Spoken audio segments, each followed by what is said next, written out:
So, hello students, good morning once again. So, let's break the silence and make some noises.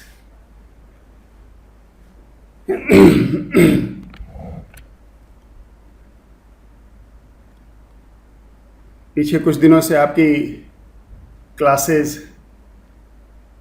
रुकी हुई थी और उसके कारण आप सब लोग जानते हैं. So I don't want to go into that.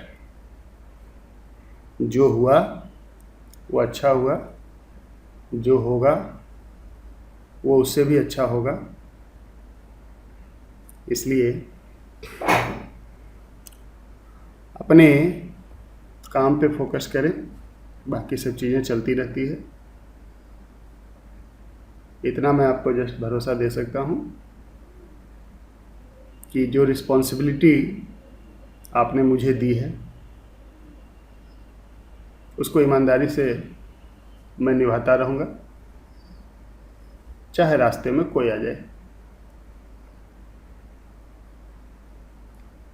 तो बाकी ज़्यादा बात नहीं करेंगे हम इन सब चीज़ों के बारे में. हम अपने काम पे फोकस करेंगे और I can just say that now I will be better serving you because I will be working without any pressure. I will be working free-handedly and I will be teaching you what I want to teach.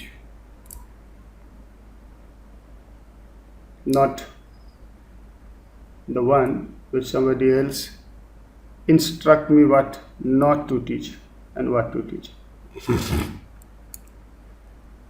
तो बस inorganic chemistry आपका शुरू किया था. अब थोड़ा सा schedule में चेंज करूंगा. वीक में 3 डेज अभी एट प्रेजेंट, जब तक हम इस फॉर्मेट में हैं, 3 days Monday Tuesday Wednesday will be inorganic chemistry. Monday Tuesday Wednesday inorganic chemistry, Thursday Friday Saturday organic chemistry, and we will be starting organic from very scratch. Organic chemistry अभी हम isomerism से start करेंगे और isomerism के बाद फिर general organic chemistry. There are lots to know, you don't know anything. And then hydrocarbon, alkyl halides as usual जो है. क्योंकि सबसे ज़्यादा एक्सपेरिमेंट ऑर्गेनिक केमिस्ट्री में ही हुआ है और इसलिए पूरा केमिस्ट्री मैसअप हो गया था. Physical chemistry is under control. Physical chemistry में जस्ट 2 टॉपिक आपका रहता है और उन 2 टॉपिक के बारे में ज़्यादा नहीं सोचना है. वो 2 टॉपिक कभी भी हम कर लेंगे. अब थोड़ा सा इनऑर्गेनिक केमिस्ट्री और ऑर्गेनिक केमिस्ट्री को पहले कंट्रोल करेंगे and then we will go for the remaining part of physical chemistry.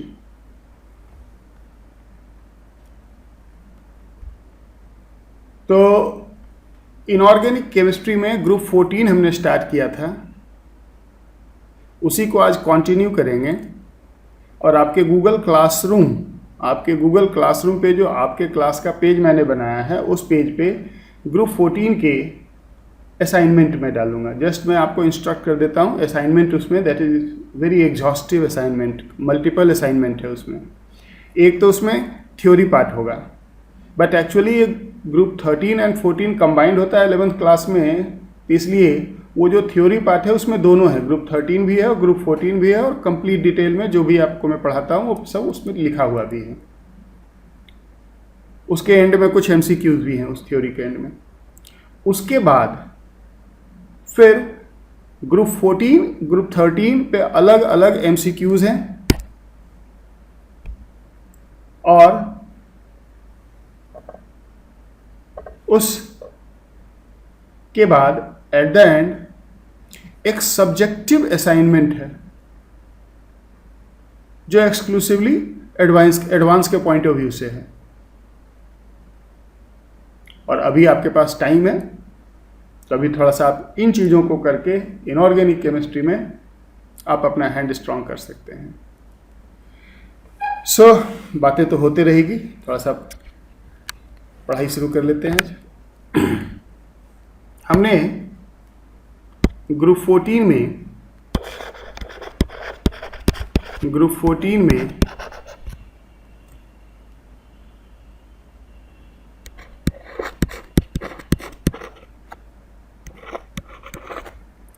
I think lecture number 2 है, कार्बन मोनोऑक्साइड तक कर लिया था। ऑक्साइड्स ऑफ कार्बन हम कर रहे थे और कार्बन मोनोऑक्साइड कर लिया था। जैसा मैंने आपको कहा ग्रुप 14 में अभी मेनली आपको सिलिकॉन पे फोकस करना है, बट थोड़ा बहुत कार्बन के बारे में भी हमें जानना है। तो कार्बन में carbon monoxide, oxides of carbon मैंने आपको कराया था। अब आगे कार्बन डाइऑक्साइड के बारे में आज थोड़ी सी बात करेंगे, and then we will go to silicon and its compound. So carbon dioxide से स्टार्ट करते हैं।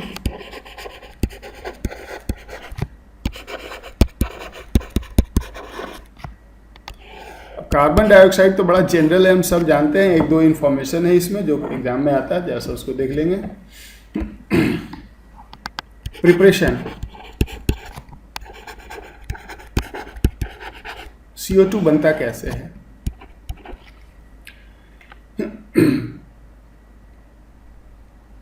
किसी भी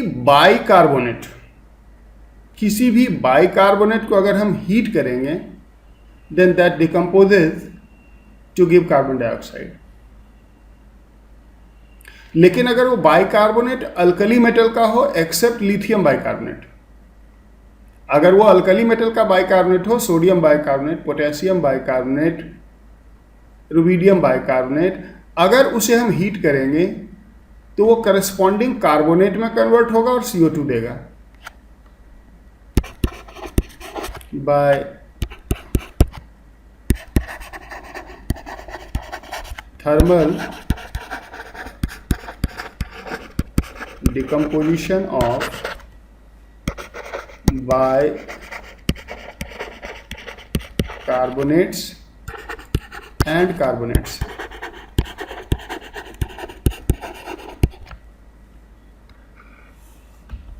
अगर हम सोडियम बाइकार्बोनेट NaHCO3 लेते हैं और इसे अगर हम हीट करते हैं, then it gives sodium carbonate, water and CO2 gas.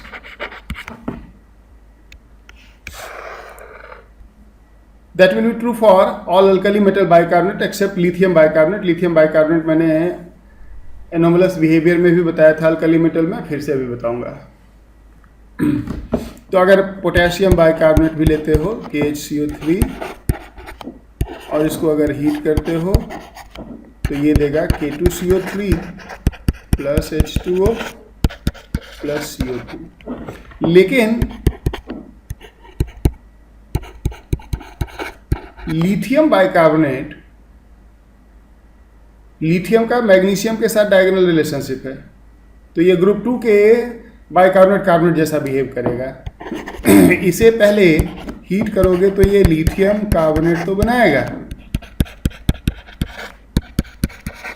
लेकिन ये अनस्टेबल है। और वैसे भी फजांस रूल लगा दोगे स्मॉलर साइज ऑफ लिथियम के वजह से इसमें कोवेलेंट कैरेक्टर आ जाएगा, स्टेबिलिटी कम हो जाएगी। So this on heating decomposes further to Li2O and CO2। लेकिन अगर यहाँ पे कैल्शियम बाइकार्बोनेट लेते हैं, इसे अगर हीट करेंगे तो लिथियम बाइकार्बोनेट जैसा सिचुएशन होगा। ये पहले कैल्शियम कार्बोनेट जो कि अनस्टेबल होगा, प्लस H2O प्लस CO2 और ये कैल्शियम बाइकार्बोनेट फर्दर डिकम्पोज करेगा into calcium oxide and CO2। समझ गए?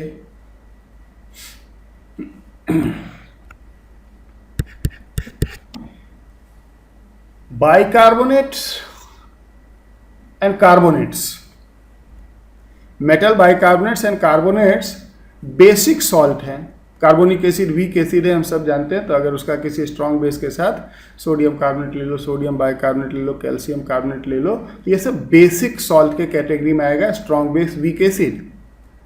और इसलिए अगर उसमें डाइल्यूट HCl या डाइल्यूट H2SO4 डालोगे तब भी CO2 प्रोड्यूस होगा वाया न्यूट्रलाइजेशन रिएक्शन। तो अगर हम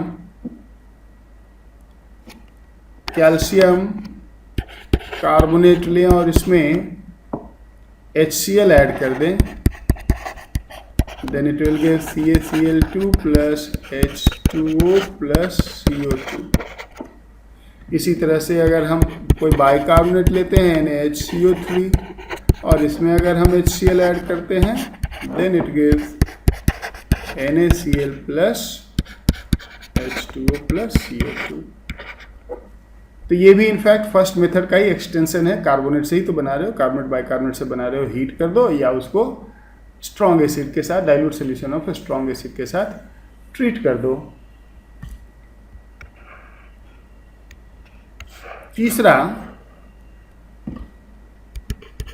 that is very simple, combustion of carbon and और हाइड्रोकार्बन। कार्बन या हाइड्रोकार्बन का कंबशन करेंगे तो CO2 बनेगा। सो कंबशन ऑफ कार्बन और हाइड्रोकार्बन्स। कार्बन डाइऑक्साइड में बड़ा बेसिक सा चीज़ है, ये सब आपको पता ही होगा वैसे तो कार्बन को अगर हम ऑक्सीजन के साथ हीट करते हैं, देन इट गिव्स CO2। और हाइड्रोकार्बन ऑल्सो, कोई हाइड्रोकार्बन ले लेते हैं C4H10, इसको अगर ऑक्सीजन के साथ हीट करेंगे, combustion reaction 4CO2 plus 5H2।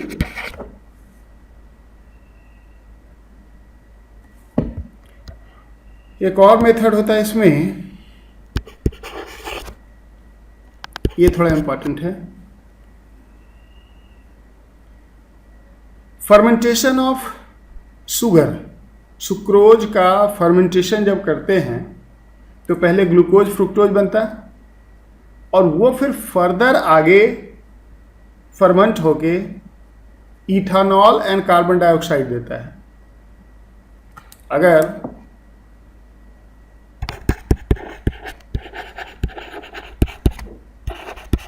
Fermentation of sugar, अगर C12H22O11 की फर्मेंटेशन करें in presence of enzyme catalyst, enzyme जो इसमें यूज होता है ईस्ट होता है, तो ये पहले C6H12O6 C6H12O6 एक ग्लूकोज होता है और एक फ्रुक्टोज होता है, और ये फिर फर्दर आगे डिकम्पोज हो जाता है। इसको बोलते हैं बैक्टीरियल डिकम्पोजिशन। ये फर्दर आगे डिकम्पोज होता है to give 2C2H5OH and plus 2CO2। Check करोगे ये बैलेंस रिएक्शन आपको मिलेगा। यही मेथड होता है मोलासेज से इथानॉल बनाने का। इथानॉल अल्कोहल आजकल बड़ा चर्चे में है, सैनिटाइजर। वैसे सैनिटाइजर में प्रोपानॉल ज़्यादा यूज होता है। सो फर्मेंटेशन ऑफ शुगर, तो इस तरह से कार्बन डाइऑक्साइड मैन्युफैक्चर या प्रिपेयर होते हैं। अब आ जाओ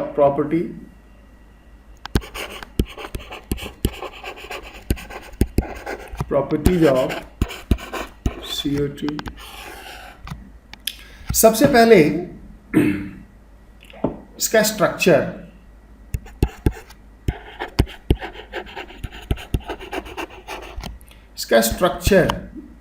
अगर हम नॉर्मल बॉन्डिंग का कॉन्सेप्ट लगाएं तो कार्बन डाइऑक्साइड में इस कार्बन पे sp हाइब्रिडाइजेशन है, 2 सिग्मा बॉन्ड, कोई लोन पेयर नहीं, और इसलिए ये एक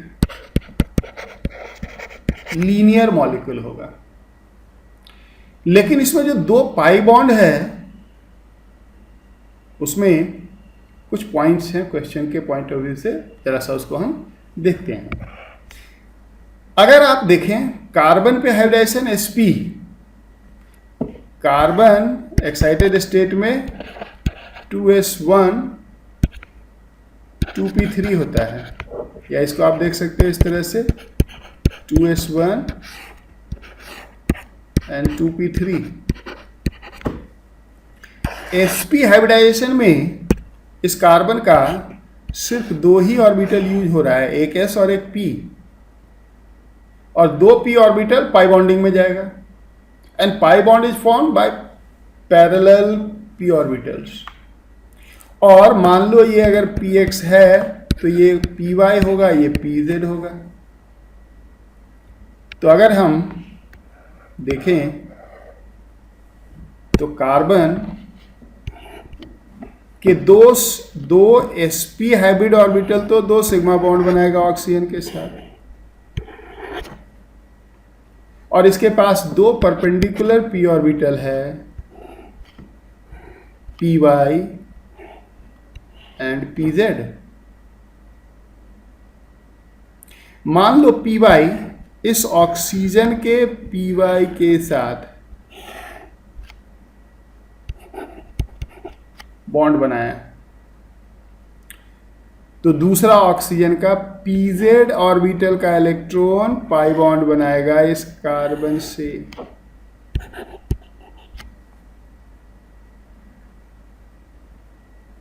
पॉइंट हम समझना चाह रहे थे कि कार्बन पे जो 2 पाई बॉन्ड हैं वो परपेंडिकुलर हैं एक दूसरे के। The 2 pi bonds are in perpendicular plane. That is important. अगर आपको ऑर्गेनिक केमिस्ट्री में एलीन की स्टीरियो केमिस्ट्री पढ़ाया होगा तो ये वहाँ पे ज़्यादा वोकल वे में आता है। तो अभी हम स्टार्ट करेंगे आइसोमरिज्म, तो देखेंगे एलीन के बारे में बहुत सारी चीज़ें हम जानेंगे, एलीन बाइफिनाइल वगैरह। तो एलीन का स्ट्रक्चर इससे कोरिलेट होता है। So it has 2 pi bonds at carbon in perpendicular plane। समझ गए? तो ये तो हो गया इसका स्ट्रक्चर। अब आ जाओ इसी स्ट्रक्चर से रिलेटेड रेजोनेंस। कोई पूछे कार्बन डाइऑक्साइड में रेजोनेंस होता है क्या? बिल्कुल होता है। ये है कार्बन डाइऑक्साइड का न्यूट्रल लुईस डॉट स्ट्रक्चर, और अगर हम चाहें तो इसमें रेजोनेंस दिखा सकते हैं, और इससे ये इस तरह का स्ट्रक्चर बनेगा।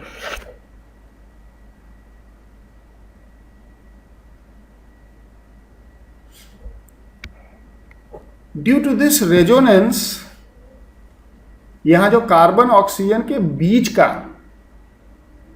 जो बॉन्ड लेंथ होता है वो C ट्रिपल बॉन्ड O से ज्यादा होता है और C डबल बॉन्ड O से कम होता है। C ट्रिपल बॉन्ड O का बॉन्ड लेंथ, ये जस्ट वैल्यू में केवल आपको समझाने के लिए बता रहा हूं, आपको क्वालिटेटिवली याद रखना है। ये लगभग 110 पिकोमीटर होता है और C डबल बॉन्ड O का बॉन्ड लेंथ 121 पिकोमीटर के करीब होता है, और यहाँ पे ये 115 पिकोमीटर होता है, यानी कि ट्रिपल बॉन्ड से बड़ा, डबल बॉन्ड से छोटा। तो हम कह सकते हैं कि कार्बन डाइऑक्साइड में C double bond O carbon oxygen bond stronger than normal C double bond O but weaker than C triple bond O, and that is due to resonance giving partial triple bond character to carbon oxygen bond. समझ गया? तो ये एक दो structure में point है carbon dioxide को जब हम पढ़ रहे हैं तो थोड़ा इसके स्ट्रक्चर को माइन्यूटली देख रहे हैं. ये एक बात हो गई. दूसरा,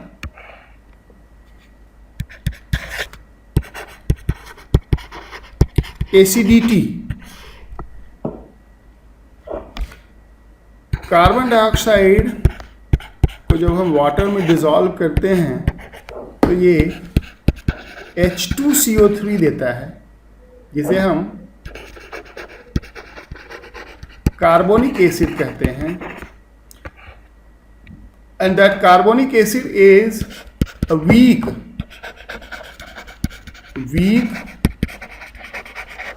डाइबेसिक एसिड. ये एक वीक डाइबेसिक एसिड है. इसकी आयनाइजेशन को आयनिक इक्विलिब्रियम में मैंने आपको इस पे प्रॉब्लम भी कराए थे. तो अभी हम कंबाइन ही दोनों इक्विलिब्रिया को लिख दे रहे हैं इनऑर्गेनिक के एंगल से. ये एक वीक डाइबेसिक एसिड है.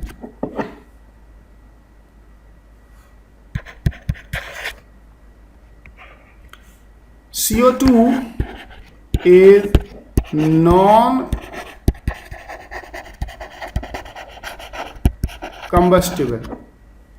Combustion is oxidation. And carbon already इसमें हाईएस्ट ऑक्सीडेशन स्टेट में आ गया +4, यानी फर्दर ऑक्सीडाइज नहीं हो सकता.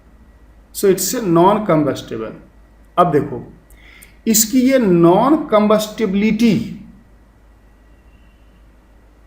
And greater molecular mass than oxygen, ये दोनों मिलके इसको एक एक्सटिंग्विशर गैस बना देता है. एक्सटिंग्विशर गैस का मतलब आग बुझाने वाला गैस. अच्छा, मॉलिक्यूलर वेट ऑक्सीजन से ज्यादा होने से क्या फायदा होगा? जब आप इसको स्प्रे करोगे फायर पे तो ये हेवियर होने के वजह से ऑक्सीजन को डिस्प्लेस करेगा. लोअर लेवल में, ग्राउंड लेवल में ये गैस भर जाएगा और वहां से ऑक्सीजन गायब हो जाएगा. ऑक्सीजन गायब हो जाएगा तो कंबशन बंद हो जाएगा. अब प्लस ये खुद जलता नहीं है. Non combustible, heavier than oxygen, hence used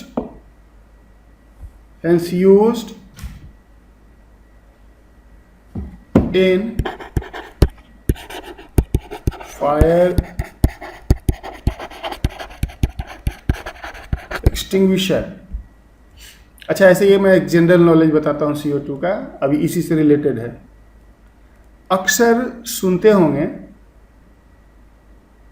कि सीवेज की सफाई करने के लिए मेन होल में म्यूनसिपैलिटी के एम्प्लॉय, सफाई कर्मचारी उतरे और बेचारे कई बार उनकी डेथ हो जाती है.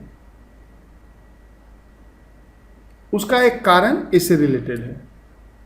सीवेज में ढेर सारे ऑर्गेनिक्स होते हैं और ऑर्गेनिक्स होते हैं, उनका बैक्टीरियल ऑक्सीडेशन हो रहा होता है और उस ऑक्सीडेशन से CO2 बनता है और CO2 मेन होल में भरेगा.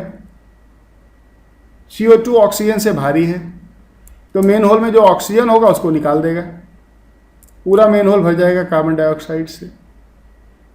अब बताओ, उसमें अगर अचानक से कोई चला जाए तो उस बंदे को इमीडिएट सप्लाई ऑफ ऑक्सीजन बंद हो जाएगा कि नहीं? और इमीडिएट सप्लाई ऑफ ऑक्सीजन बंद हो जाएगा तो आप खुद ही समझ लो क्या होगा. राम नाम सत्य है. So carbon dioxide non-combustible, heavier than oxygen, hence used in fire extinguisher.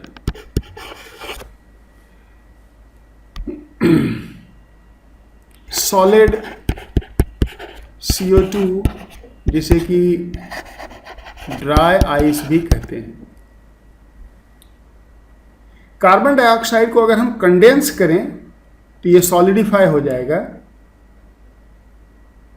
और उसका टेम्परेचर काफ़ी लो होगा, माइनस में 180 के करीब। Due to that carbon dioxide is used as a refrigerant. Carbon dioxide को रेफ्रिजरेशन, खास करके खाने पीने की चीज़ों को रेफ्रिजरेट करने के लिए यूज किया जाता है, जिसको हम फ्रोजन फूड बोलते हैं।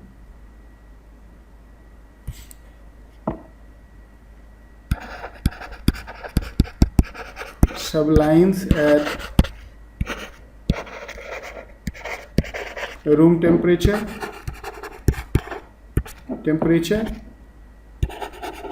used as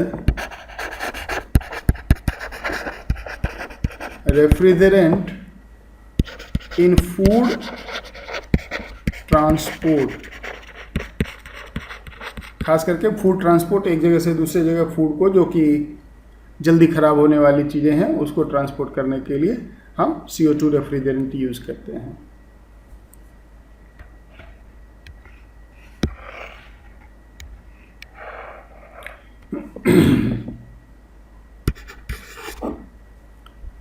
कार्बन डाइऑक्साइड को अगर अल्कली मेटल के साथ, सोडियम, पोटेशियम, इन सब के साथ अगर हीट करो तो वहां पे CO2 का रिडक्शन हो जाता है। Reduced by alkali and alkaline earth metals. Carbon dioxide को अगर हम सोडियम के साथ हीट करें तो sodium carbonate Na2CO3 plus carbon बन जाएगा। अगर इसको बैलेंस करना चाहते हैं तो यहाँ पे ले लो 2 सोडियम 4 लेना पड़ेगा, 4 इधर 2 ले लो, सोडियम बैलेंस, 2 3 जा 6 ऑक्सीजन, इधर 3 ले लो तो 3 × 2 6 ऑक्सीजन हो गया। कार्बन 3, इसमें 2, 1 बैलेंस हो गया। ऐसे ही कैल्शियम के साथ भी लिख सकते हैं। तो बेसिकली यहाँ पे देखो रिडक्शन हुआ है +4 से 0। Alkali metals are strong reducing agent. समझ गया? तो कार्बन डाइऑक्साइड में ज़्यादा कुछ नहीं है। अब इसके बाद इसमें एक यूजेज थोड़ा सा देख लेते हैं। यूजेज वैसे तो मैंने रास्ते में ही बता दिया।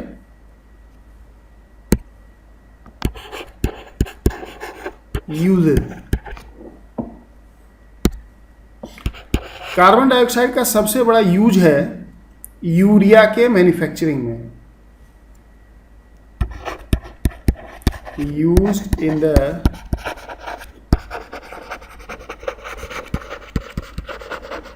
Manufacturing of urea. यूरिया के मैन्युफैक्चरिंग में यूज होता है एज ए रेफ्रिजरेंट। अभी बताया ही आपको।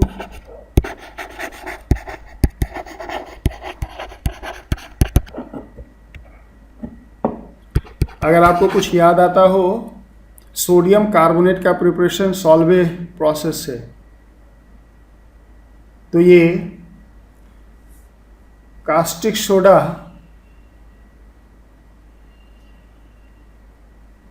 याद है ना, सोडियम कार्बोनेट का preparation, washing soda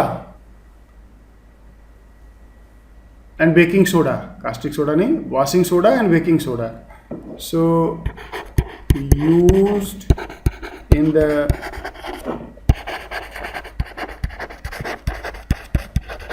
manufacture of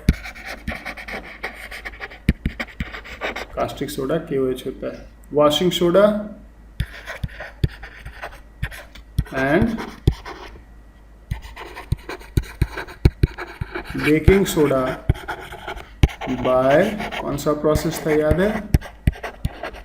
Solvay process. Alkali metal में पढ़ा था हमने। और कोई यूज आपको पता है कार्बन डाइऑक्साइड का? Coke, Pepsi, carbonated drinks, soda water. So in carbonated drinks, यहाँ पे CO2 यूज होता है. कार्बन डाइऑक्साइड में इतने इंफॉर्मेशन मोर देन सफिशिएंट है, इससे ज़्यादा इंफॉर्मेशन होता ही नहीं. ऑक्साइड्स ऑफ कार्बन में एक और पॉइंट में ऐड कर रहा हूँ, जस्ट एक ही इंफॉर्मेशन उसमें. एक और ऑक्साइड है that is very unstable oxide,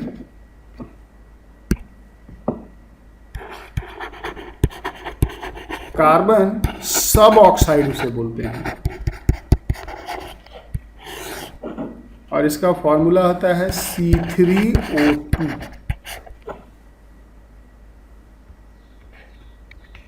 ये बनता कैसे है? हाउ कार्बन सब oxide is produced.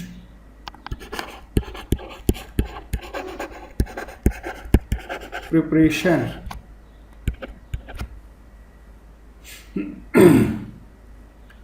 It is prepared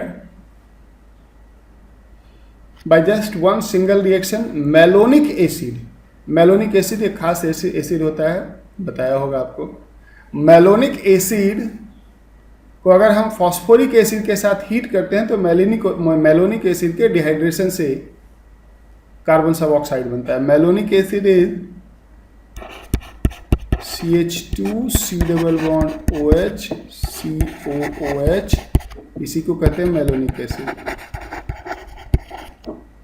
इसको P4O10 के साथ अगर हीट करते हैं, अगर बैलेंस करना चाहते हो तो यहाँ पे 3 लगा दो तो ये बैलेंस हो जाता है. तो ये देगा C3 2C3O2, 1 2 3 कार्बन, 3 into 3 9.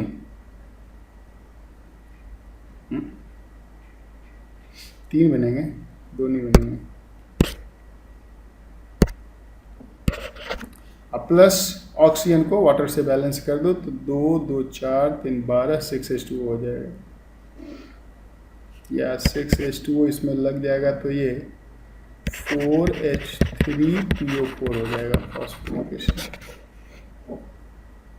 तो मेलोनिक एसिड के डिहाइड्रेशन से कार्बन सब ऑक्साइड बनेगा. अब कार्बन सब ऑक्साइड के बारे में 2 बातें जान लो. स्ट्रक्चर एक तो 3 कार्बन 2 ऑक्सीजन, ऑक्सीजन टर्मिनल पे होगा.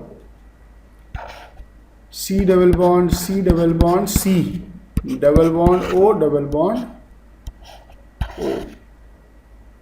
इसमें कार्बन सभी sp हाइब्रिडाइज्ड हैं, सभी sp हाइब्रिडाइज्ड हैं. मैं आपको एक टास्क दे रहा हूं, 1 2 3 4, ये 4 पाई बॉन्ड हैं.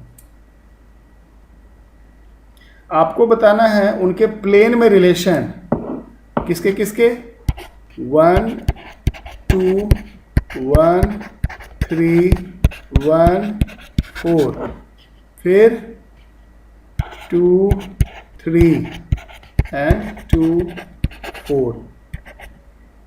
इन पाई बॉन्ड्स में आपको रिलेशन बताना है उनके प्लेन्स में. Relation between planes of pi bonds. अभी अभी मैंने आपको कार्बन डाइऑक्साइड बताया था, कुछ आपको उसी से आइडिया मिल जाएगा. ये इसका स्ट्रक्चर है. और अगर कार्बन सब ऑक्साइड C3O2 को हीट कर दो तो ये CO2 प्लस कार्बन में डिकम्पोज हो जाता है. समझ गया? तो ये है कहानी ऑक्साइड्स ऑफ कार्बन की. That is more than sufficient. अब चलते हैं सिलिकॉन में, जो सबसे इंपॉर्टेंट पार्ट है इसका. वैसे तो इसमें टिन और लेड भी है, लेकिन टिन एंड लेड आपको ग्रुप में नहीं पढ़ना है, ग्रुप 14 में नहीं पढ़ना है.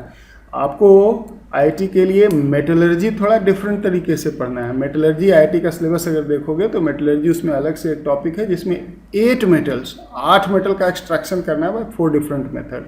उसी में एक पेयर है आयरन एंड टिन, एक पेयर है कॉपर एंड लेड।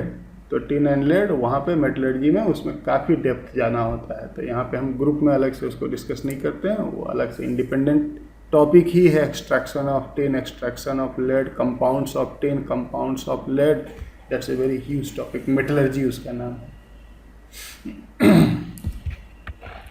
तो अब चले हम सिलिकॉन के बारे में बात करेंगे।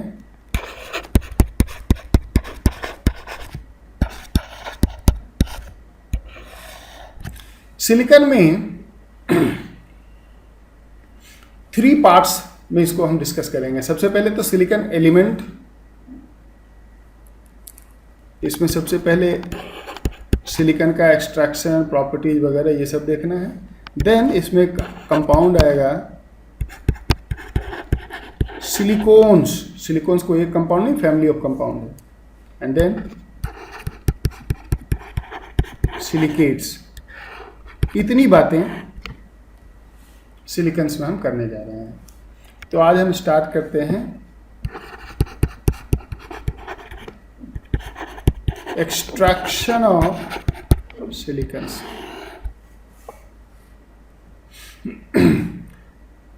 सिलिकॉन हमारे अर्थ क्रस्ट का, धरती का सेकेंड मोस्ट एबंडेंट एलिमेंट है, जानते हो? सेकेंड मोस्ट एबंडेंट, थर्ड कौन है? Aluminium. Silicon, it is the second most, about 28% होता है अर्थ मास का। Most abundant element of earth crust, second most abundant element of the earth crust। तो ये अर्थ क्रस्ट में मेनली किस फॉर्म में है? इतना है तो है किस फॉर्म में? सैंड, SiO2, जहां देखो रेत ही रेत, आधी दुनिया तो डेजर्ट है। सो जो डेजर्ट नहीं है वो पहाड़ है, silicate. It is mostly present in the form of silica, sand and silicates. Silica and silicates, समझे ना? अब इसकी एक्सट्रैक्शन जाहिर सी बात है सिलिका में है तो सिलिका से ही करेंगे, सबसे ज्यादा तो सैंड में ही है। सो एक्सट्रैक्शन फ्रॉम सिलिका।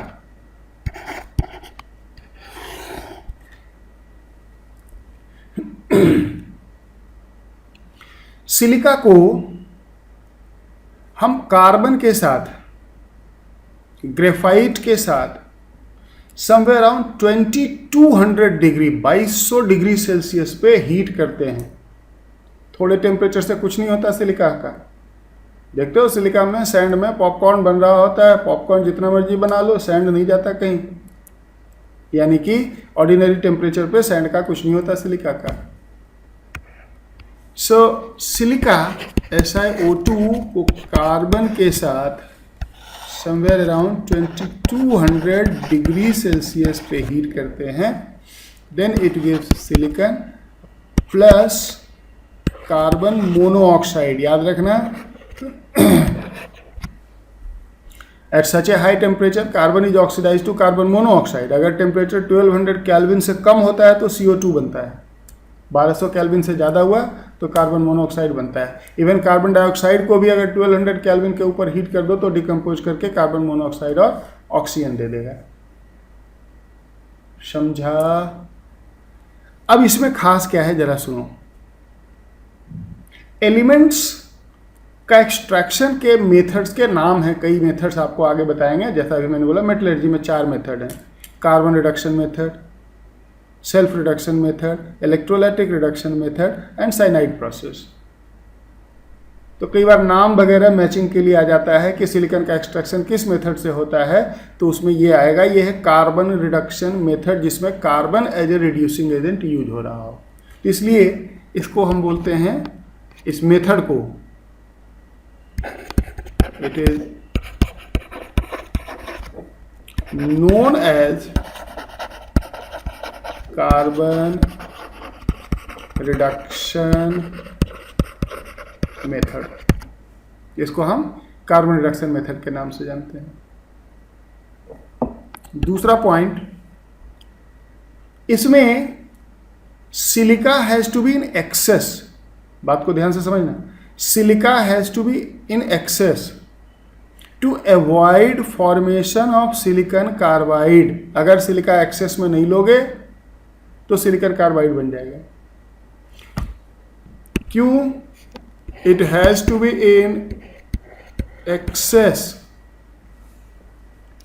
अगर एक्सेस में सिलिका को लेकर रखोगे और कुछ सिलिकॉन कार्बाइड बन भी गया अगर मान लो, तो वो सिलिकॉन कार्बाइड सिलिका के साथ SiO2 के साथ फर्दर रिएक्ट करके क्या दे देगा?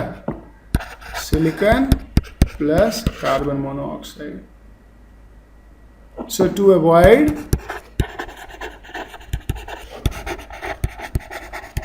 formation of silicon carbide, इसे Carborundum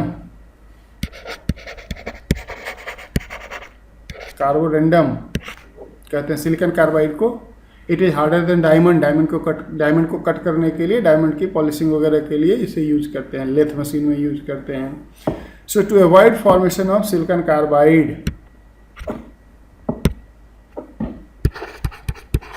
excess of silica has to be used। समझ गया ना?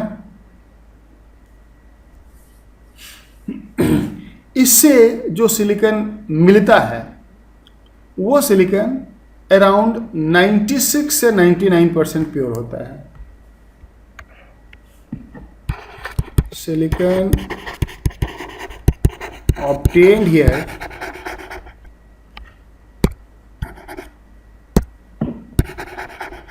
is 96 to 99% pure.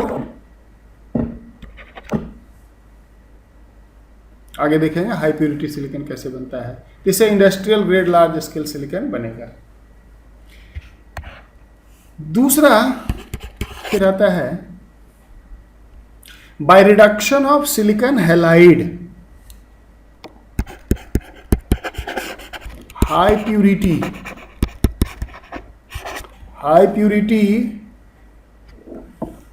Silicon is prepared by reduction of SiCl4 or SiHCl3 with Mg और जिंक।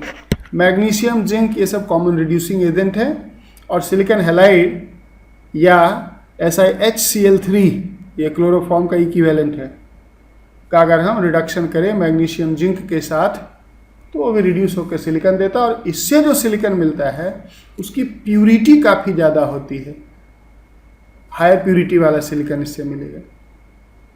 समझा कैसे? SiCl4 को अगर Mg के साथ हीट करते हैं then it gives silicon plus MgCl2। समझ गया ना?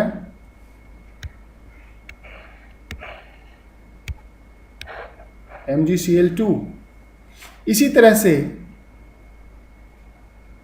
जिंक भी ले सकते हैं, SiHCl3 ले लो, इसके साथ जिंक ले लेते हैं ऊपर भी जिंक ले सकते हैं, नीचे मैग्नीशियम भी ले सकते हैं। अगर इसको हीट करो then it gives silicon plus HCl plus ZnCl2।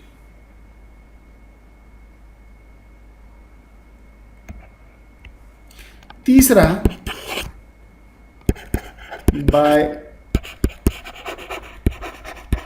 Thermal decomposition. Thermal decomposition को एक्सट्रैक्शन के टर्मिनोलॉजी में एक नाम देते हैं पायरोलिसिस। पायरोलिसिस का मतलब हीट करके तोड़ना, डिकम्पोज करना।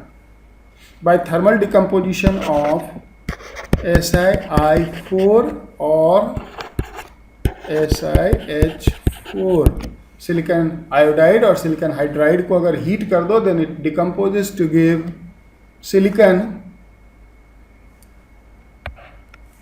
SiI4 को अगर हम हीट करते हैं then it gives silicon plus iodine.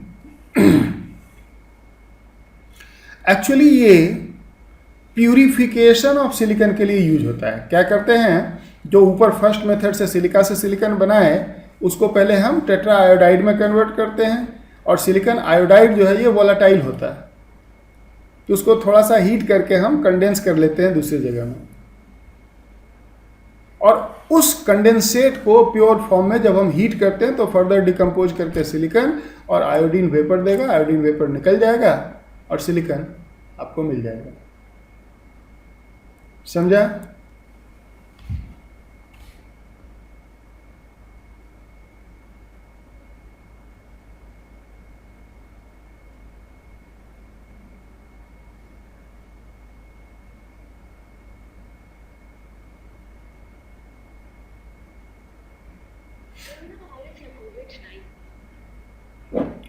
हाँ, लेक्चर रिकॉर्ड करा था, बोलो।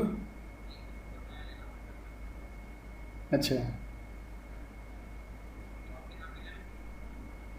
क्या दिक्कत क्या है उसमें?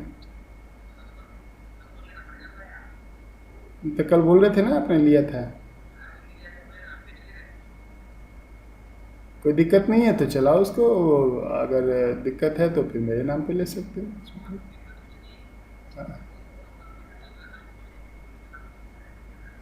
अच्छा, तो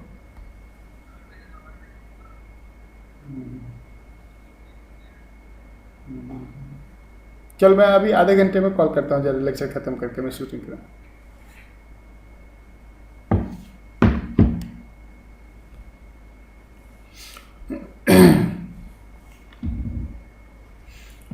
तो हाँ, हम बात कर रहे थे कि ये प्यूरिफिकेशन के लिए यूज होता है। प्यूरिफिकेशन के लिए यूज होता है का मतलब, सिलिकॉन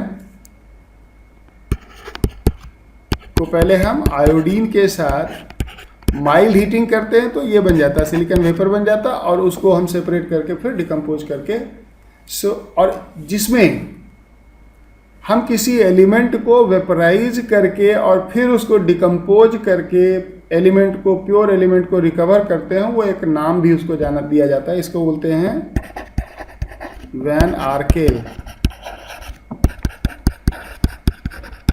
मेथड। वैन आर्केल मेथड एक मेटल एक्सट्रैक्शन में जनरल मेथड होता है जिसमें कि आप किसी एलिमेंट का प्यूरिफिकेशन करते हैं। कैसे? आप उस एलिमेंट को पहले एक वोलाटाइल कंपाउंड में कन्वर्ट करके इम्प्यूरिटी से सेपरेट कर लेते हैं, और फिर उस वोलाटाइल कंपाउंड को प्योर फॉर्म में आप हीट करते हैं तो वापस वो अपने नेटिव एलिमेंट में डिकम्पोज करके वापस चला जाएगा, and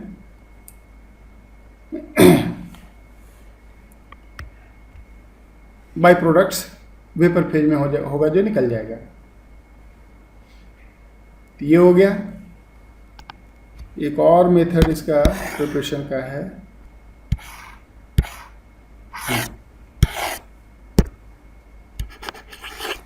by reduction of Na2SiF6 with sodium.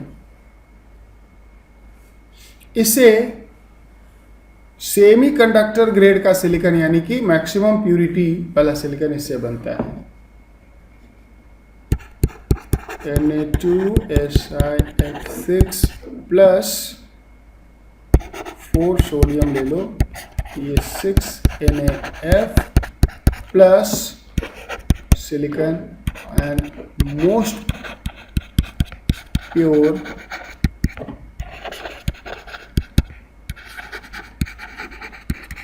Semiconductor grade का सिलिकॉन इससे बनता है।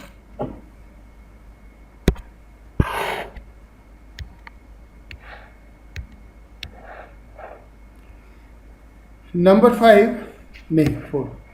अब आ जाओ प्रॉपर्टी।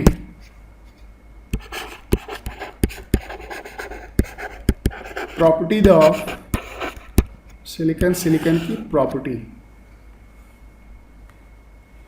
सिलिकॉन एलिमेंट की प्रॉपर्टी में जो फर्स्ट पॉइंट है, याद करो सॉलिड स्टेट को।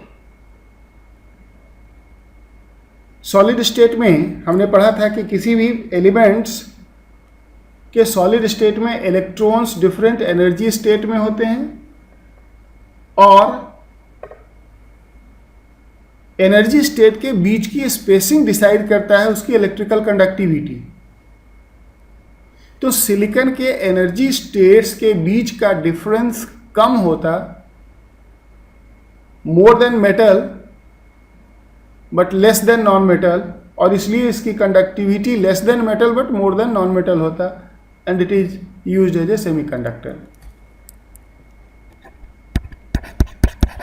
इन solid state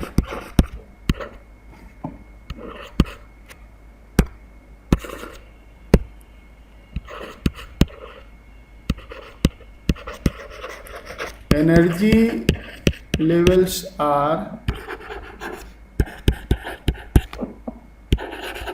closely spaced.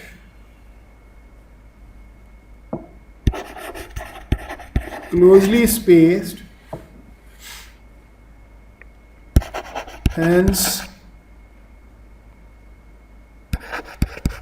act as semiconductor used in solar cell and electronic devices.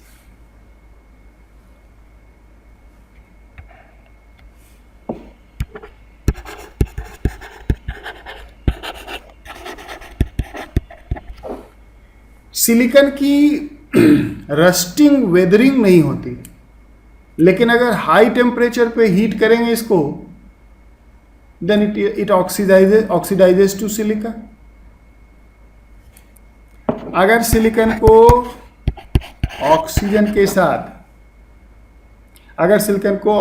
साथ हम हीट करते हैं तो ये तकरीबन 900 से 1200 डिग्री सेल्सियस के आसपास रिएक्ट करके SiO2 बना देता है। लेकिन अगर air which contain both oxygen and nitrogen के साथ लगभग 1600 डिग्री सेल्सियस पे हीट करो तो mixture of silicon oxide and silicon nitride बनेगा। ये देखो फॉर्मूला मैंने कैसे लिखा है, nitrogen trivalent, silicon tetravalent, cross multiplication of valency से फॉर्मूला बन जाएगा Si3N4।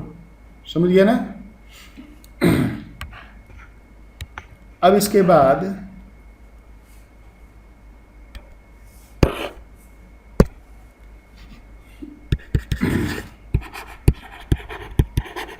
Action of acids. Silicon पे किसी भी एसिड का कोई एक्शन नहीं होता, not affected by acids.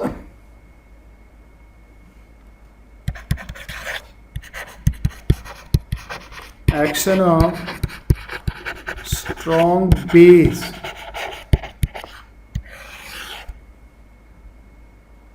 Action of strong base. Silicon को अगर हम concentrated solution of NaOH and other strong base के साथ जब ट्रीट करते हैं तो सिलिकॉन वहाँ पे रिएक्ट करके सिलिकेट बना लेता है। So silicon when heated with NaOH gives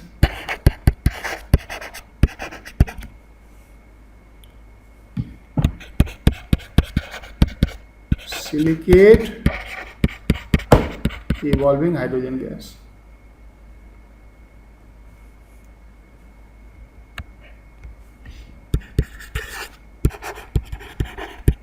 Action of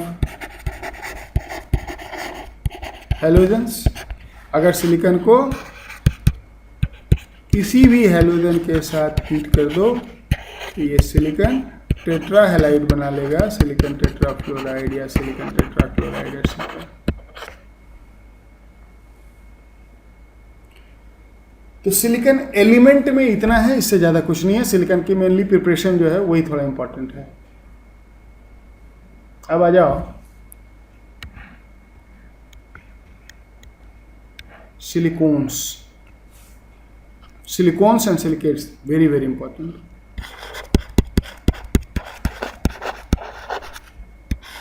silicones, सबसे पहले सिलिकॉन्स है क्या? सिलिकॉन्स पॉलीमर है। Silicones are the polymer of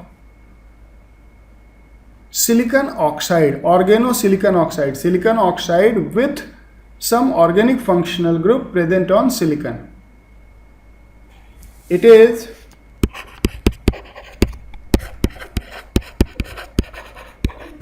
polymer of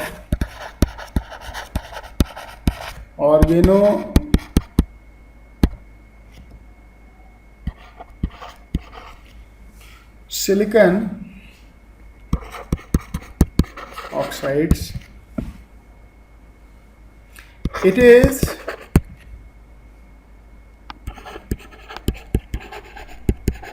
obtained by the hydrolysis of, it is obtained by the hydrolysis of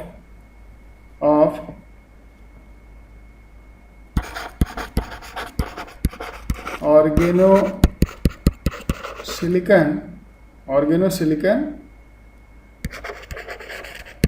halides. It is obtained by the hydrolysis of organosilicon halides. Organosilicon halides अब क्या हुआ? सबसे पहले तो वो देखो, RxSiCl4-X, यही है organosilicon halide।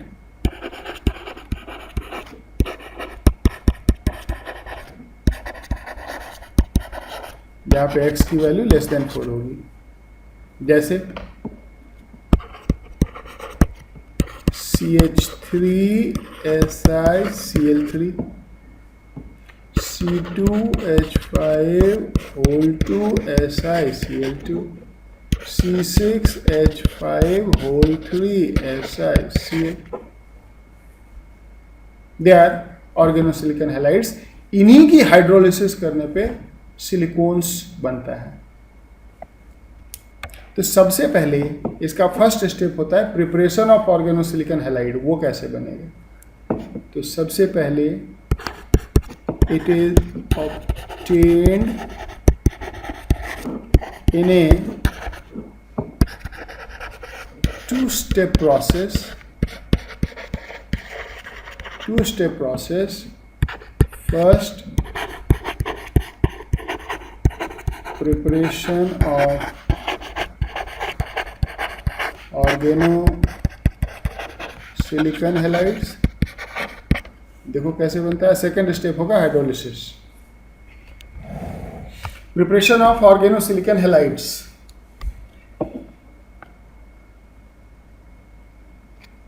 Grignard reagent RMgCl को जब हम सिलिकॉन टेट्राक्लोराइड के साथ ट्रीट करते हैं तो यहाँ से सिलिकॉन टेट्राक्लोराइड में क्लोराइड का सब्स्टिट्यूशन अल्काइल ग्रुप से होगा और बनेगा RSiCl3 प्लस MgCl2। अगर 1:1 के रेशियो मिलेंगे तो, अगर 2:1 1 के रेशियो में लेंगे, RMgCl का 2 यूनिट ले लिया, SiCl4 का 1 यूनिट ले लें, तो 2:1 के रेशियो में अगर लेंगे तो ये बनेगा R2SiCl2 प्लस 2MgCl2। इसी तरह से अगर 3:1 का ले ले रेशियो, RMgCl प्लस SiCl4, अगर 3:1 का रेशियो ले लें तो ये R3SiCl प्लस 3MgCl2 हो जाएगा।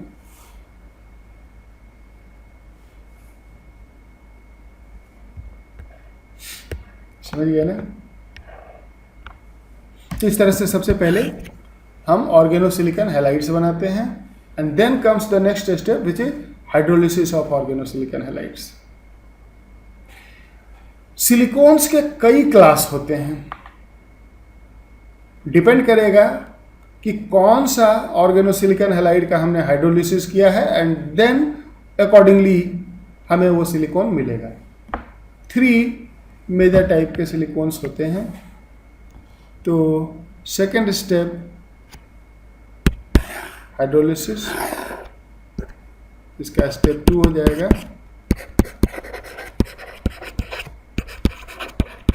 Hydrolysis of organosilicon halides.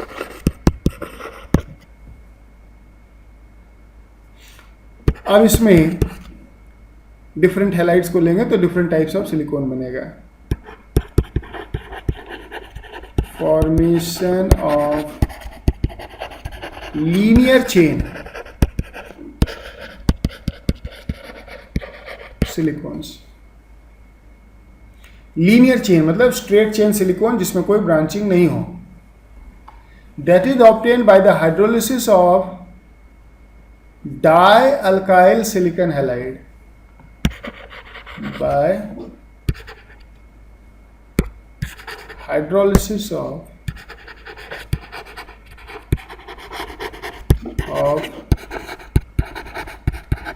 dialkyl silicon halides। Dialkyl silicon halides का कोई एक एग्जांपल लो, या पहले जनरल ही ले लो, R2SiCl2। जब इसकी हाइड्रोलिसिस करोगे तो क्या होगा, Cl का सब्स्टिट्यूशन OH से होगा, वैसे ही जैसे कि SN1 रिएक्शन होता है, सिलिकॉन के जगह पे कार्बन होता है वहाँ पे। तो यहाँ पे बनेगा RSiR और यहाँ पे OH आ जाएगा, अब प्लस 2HCl। जरा कोरिलेट करोगे ऑर्गेनिक केमिस्ट्री से, अगर कार्बन पे 2 OH होता है तो हम वहाँ से डिहाइड्रेशन करके एल्डिहाइड कीटोन बना देते हैं, यानी कि 2 OH are unstable at a carbon, 2 OH are unstable at a silicon also. लेकिन यहाँ पे डिहाइड्रेशन इंट्रामॉलिक्यूलर नहीं होके इंटरमॉलिक्यूलर होता है, and that leads to formation of polymer. अब वो कैसे होगा वो जरा देखो, ये वाला पॉलीमराइज होता है,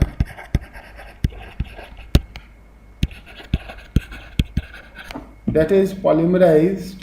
अब किस तरह से वो देखते हैं। 3 यूनिट में लिख रहा हूं, SiR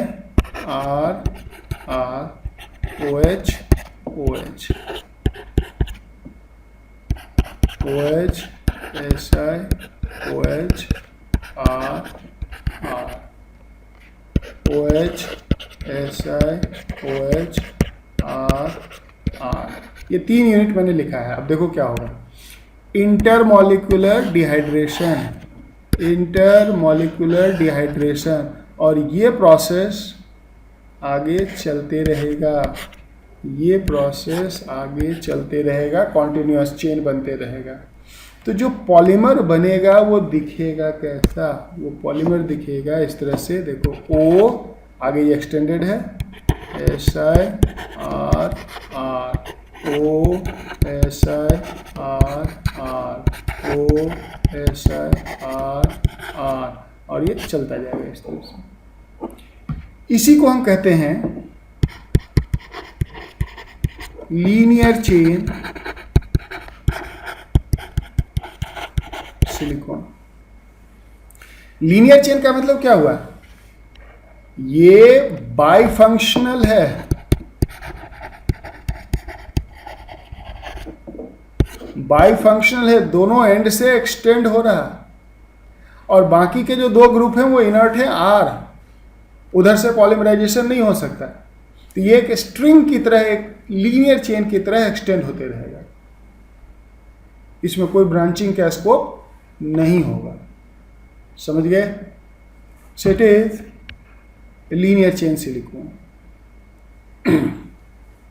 अब यहां पे सुनो एक small story.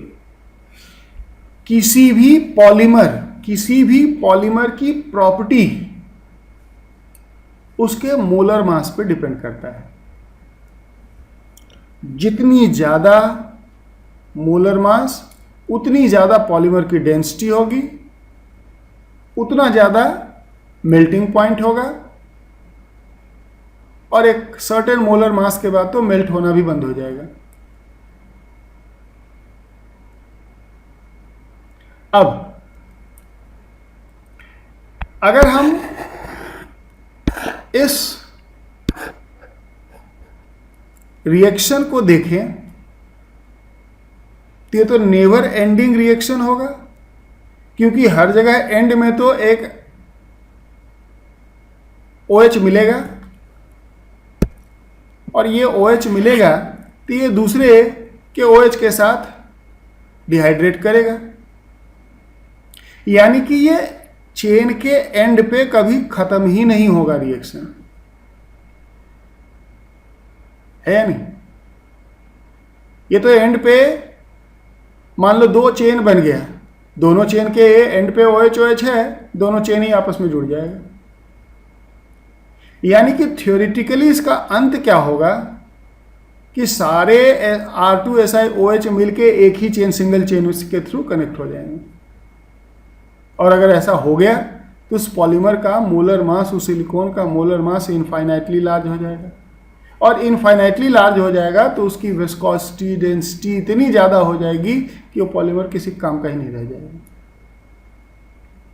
So we need to control the molar mass in the preparation of silicon, and for that purpose एक खास रिएजेंट ऐड करना होता है जिसको हम चेन टर्मिनेटर कहते हैं, and that is an important point to know here. वो कई बार आया है क्वेश्चन में, सुनते हैं जरा। तो if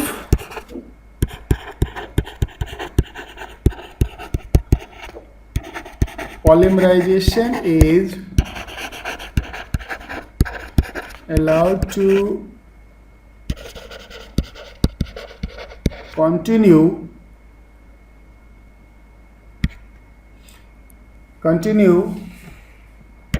a very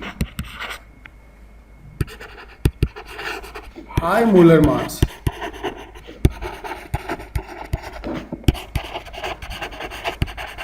polymer is obtained that has no practical use.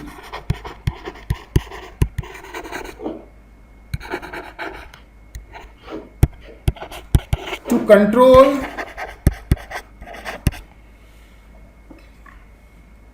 control the molar mass,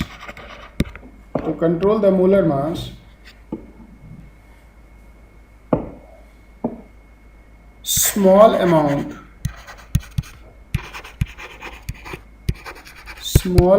of R3SiCl is added as, इसको बोलते हैं चेन टर्मिनेटर।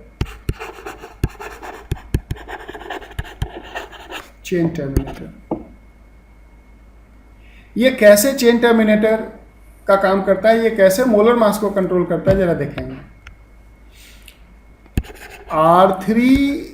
R3SiCl ये भी वाटर के साथ हाइड्रोलाइज होगा, और ये पहले बनाएगा RSiOH जो कि मोनोफंक्शनल है।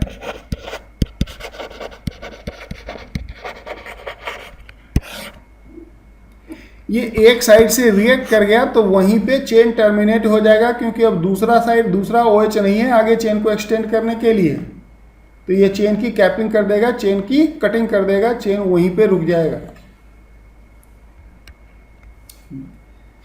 अगर इसे हम यूज करेंगे ट्रेस अमाउंट में तो ये क्या करेगा, ये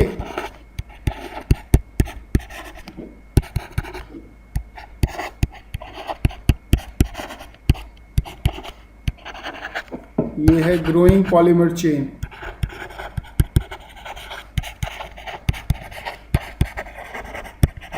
ये ग्रोइंग पॉलीमर चेन के एक एंड पे लग जाएगा और उस साइड से रिएक्शन को ब्लॉक कर देगा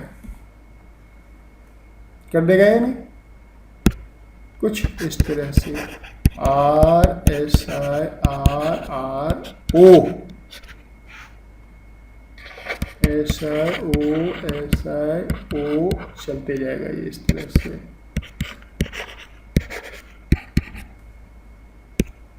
यहाँ पे अब ये आगे नहीं रिएक्ट कर सकता है, चेन टर्मिनेट हो गया यहाँ पे। So a small amount of R3SiCl is added during the preparation of linear chain silicone to control the molar mass of silicone, molar mass of linear chain silicone।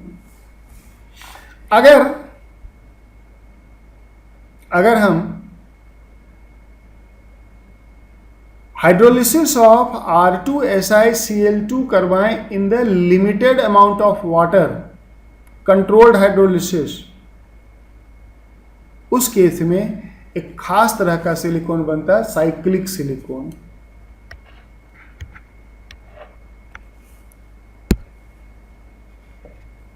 हमने linear chain बनाया, अब दूसरा आ जाएगा cyclic silicon, है ना, linear chain cyclic.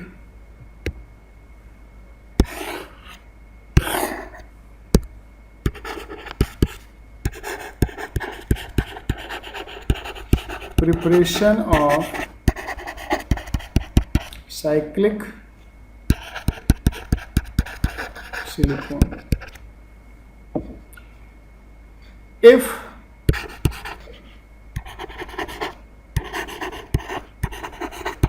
hydrolysis of R2SiCl2 is carried out in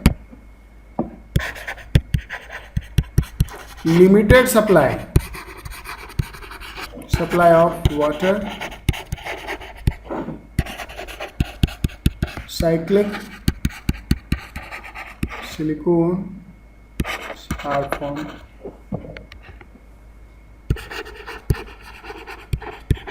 किस तरह से देखो, R2SiCl2 की अगर हाइड्रोलिसिस करते हैं तो अभी हमने देखा था R2SiOH होल ट्वाइस पहले बनता। अगर ये लिमिटेड हो तो अब ये किस तरह से रिएक्ट करता है जरा देखोगे। देन दिस R2, इसको इस तरह से मैं लिख रहा हूं RSiR OH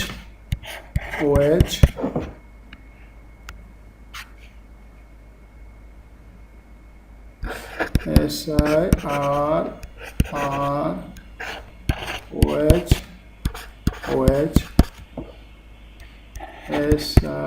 OH SiOH। ये मैंने 3 मोनोमर यूनिट लिया और ये आपस में कुछ इस तरह से डिहाइड्रेट करेंगे, इंटरमॉलिक्यूलर डिहाइड्रेशन, और बनेगा SiO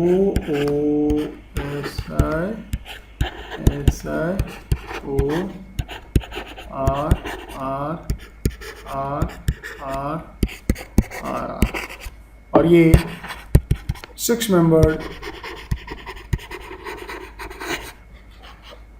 मेजर प्रोडक्ट बनेगा। थोड़ा सा इसके 3 यूनिट की जगह 4 यूनिट ले लोगे तो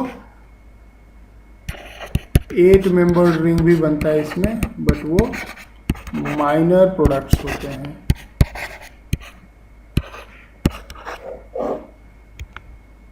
that is the minor product.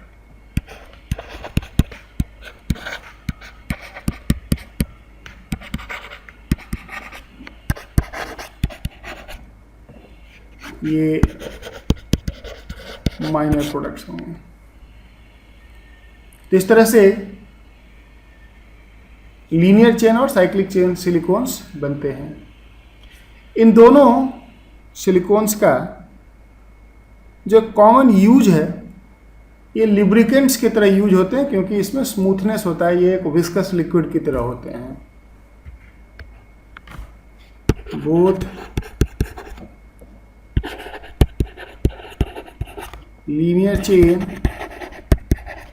and cyclic silicones are highly viscous liquids with high melting point and boiling point, used as